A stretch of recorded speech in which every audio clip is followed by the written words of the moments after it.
जय श्री राम आप सभी को। अगर आपने इस फॉर्मूले को अपने जीवन में उतार लिया ना, तो यकीन मानिए आप कभी दुखी नहीं रहेंगे, आप हमेशा खुश रहेंगे। एक बार एक राजा और मंत्री अपने राज दरबार में बैठे हुए थे और मंत्री बहुत दिनों से नोटिस कर रहा था कि राजा आजकल बहुत दुखी हैं। मंत्री ने राजा से पूछा कि महाराज आप इतने दुखी क्यों हैं, मैं काफ़ी दिन से आपको देख रहा हूँ। तो राजा ने कहा कि मंत्री, मुझे ना अब इस दुनिया की कोई भी चीज़ खुश नहीं करती है, खुशी नहीं देती है। तो मंत्री ने अचंभित होकर कहा कि महाराज ऐसा कैसे हो सकता है, जिसके पास दुनिया की इतनी दौलत शोहरत, इतना नाम पैसा, ये राज सिंहासन, इतना सब कुछ है, खजाना, और आप दुखी, ऐसा कैसे हो सकता है।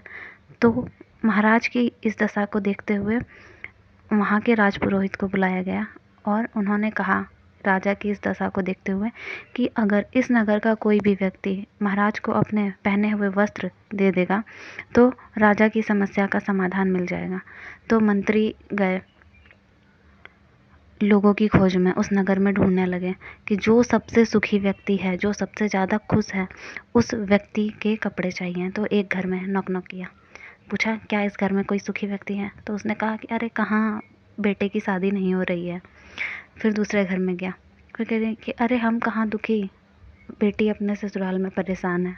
फिर तीसरे घर में गया तो उसने कहा अरे कहाँ, बच्चा हमारा पढ़ नहीं रहा है। फिर किसी के घर गया कि अरे कहाँ, पत्नी अच्छी नहीं है। फिर और घर में गए, फिर कहा कि अरे कहाँ, घर में सब कलेश की ही कलेश चल रहा है, भाइयों के बीच में बंटवारा हो रहा है, ये हो रहा है, तो कोई भी खुश नहीं है। तो फिर ढूंढते ढूंढते एक खेत के पास पहुंचा मंत्री और उन्होंने देखा कि एक आदमी बैलगाड़ी के पास नीचे बैठा हुआ है, बारिश तेज़ हो रही है और कीचड़ में फंसी हुई है बैलगाड़ी, और वो उसके पहिए के पास बैठकर मस्ती से गाना गा रहा है, झूम रहा है, कभी कुछ कर रहा है, फिर बैठ जाता है वहाँ। तो मंत्री ने कहा कि अरे ये कोई शायद पागल व्यक्ति है, एक बार इससे पूछता हूँ, तुम यहाँ क्या कर रहे हो। तो वो कह रहा है कि अरे मैं बहुत खुश हूँ, तुम जाओ जाओ जाओ यहाँ से, मैं बहुत खुश हूँ, मैं तुम्हें नहीं बताऊँगा। तो उन्होंने कहा तुम खुश हो, एक फटी हुई धोती जैसा कुछ पहना हुआ है इसने और ये खुश है, सबसे ज़्यादा खुश। उसने कहा हाँ मैं दुनिया का सबसे खुश व्यक्ति हूँ। उसने कहा कि ऐसा कैसे, तुम खुश कैसे हो सकते हो। तो उसने कहा क्या करना है, देखो कितनी अच्छी हवा चल रही है, इतना अच्छा मौसम है, मुझ पर, मेरे शरीर पर बारिश पड़ रही है, इस समय को इंजॉय कर रहा हूँ मैं, जाओ तुम मेरा टाइम वेस्ट मत करो। तो उसने कहा कि हमारे राजा ने तुम्हें बुलाया है राज दरबार में, चलो तुम्हें हम आभूषण देंगे, अच्छे वस्त्र देंगे, अच्छा राजसी भोजन मिलेगा, सब कुछ मिलेगा, राजा तुम्हें बहुत इनाम देंगे। तो उन्होंने कहा कि मुझे क्या काम इस इनाम का, जाओ जाओ, तुम मेरा टाइम बेकार मत करो, मेरा खुश होने का टाइम है, नाचने का टाइम है, तुम जाओ, मैं अभी इंजॉय कर रहा हूँ। तो उन्होंने कहा कि एक ऐसा व्यक्ति है, देखो इसको आभूषण, पैसे, किसी चीज़ की आवश्यकता नहीं है। तो उसने जाके राजा को बताया कि वो तो आने को बिल्कुल भी तैयार नहीं है, और उसने कहा कि मैं क्यों जाऊँ राजा को, अगर राजा दुखी है तो राजा मेरे पास आए, मैं क्यों जाऊँ। तो उसने कहा कि प्यासे को पानी के पास आना पड़ता है, प्यासा पानी है ना, पानी प्यासे के पास नहीं जाता। तो राजा के पास वो मंत्री गया, उसने राजा को बताया कि राजा जी वो एक खुश आदमी तो मिला, लेकिन ऐसा ऐसा है, लेकिन उसने कहा कि अपने राजा को यहीं ले आओ।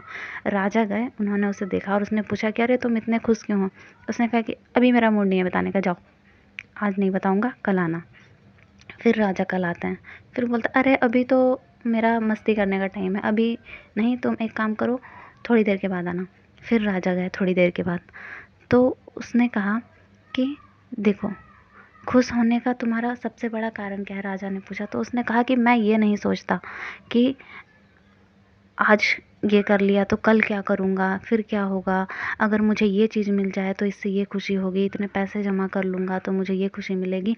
मैं आज आज मैं कमाता हूँ, अपनी बैलगाड़ी पर जो भी काम करता था, वो जैसे सब्जियाँ बेचता था, जो भी करता था, उससे पैसा वो जो भी कमाता था, जो जो जितना भी पैसा उसके काम में आता था वो अपने लिए यूज़ कर लेता था, और जो कुछ भी बचता था वो बांट देता था लोगों को, अपने आसपास जो भी लोग हैं जिन्हें ज़रूरत है उन सबको बांट देता था।